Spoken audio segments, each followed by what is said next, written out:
নার্সারিতে এসে পুরো মাথা খারাপ অবস্থা হয়ে গেল আমার। হ্যালো বন্ধুরা, সবাই কেমন আছো? আশা করি সবাই ভালো আছো। আর একটা নতুন ভিডিওতে তোমাদের সবাইকে অনেক অনেক স্বাগত আর ভালোবাসা জানাই। অনেক দিন ধরে ভাবছিলাম একটু নার্সারিতে যাব, সেখানে গিয়ে কিছু গাছ নিয়ে আসবো বাড়ির জন্য। তো সেই জন্য আজকে সেই উদ্দেশ্যে বেরিয়েছি, নার্সারিতে যাব। আর নার্সারিতে দেখো এসেই প্রথমে যে ফুল গাছ দেখতে পাচ্ছি, কারণ এই কিছুদিন পর শীতকাল আসবে, সেই জন্য চন্দ্রমল্লিকা গাছে এখানে পুরো ভর্তি। দেখো কত চন্দ্রমল্লিকা গাছ, এখানে ঝাঁকে ঝাঁকে চন্দ্রমল্লিকা গাছ।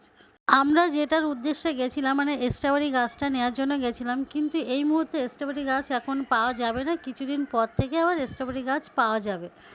আর এখানে অনেক বড় বড় কমলা লেবু, মৌসম্বি লেবু আছে। এত বড় বড় লেবু দেখে না আমার মাথাটা পুরো খারাপ হয়ে গেছে। আমি দেখেছি লেবু, কিন্তু এত বড় মৌসম্বি লেবু আমি আগে কখনো দেখিনি।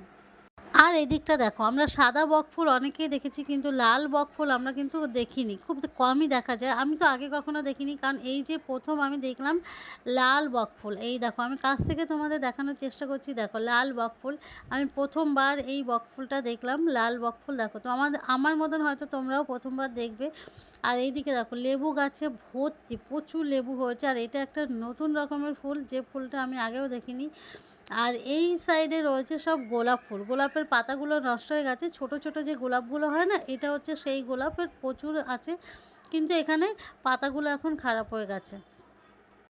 এখানে না অনেক বড় বড় লেবু গাছ আছে। সব থেকে মূল আকর্ষণ এখানে এই লেবু গাছগুলো, কমলা লেবু, মৌসম্বি লেবু, এইগুলো মানে অনেকটা না বাতাবি লেবুর মতনও অনেক বড় বড় আছে। এইগুলো দেখো অনেকটা বড় বড়। আমি তো প্রথমে ভেবেছিলাম হয়তো বাতাবি লেবু, কিন্তু না, খুব বড় বড় এটা। এটা হচ্ছে কমলা লেবু আছে, মৌসম্বি লেবু আছে। তো চলো আজকের ব্লগটা এই পর্যন্ত। সবাই ভালো থেকো, সুস্থ থেকো। আর ভিডিওটা কেমন লাগলো অবশ্যই জানিও।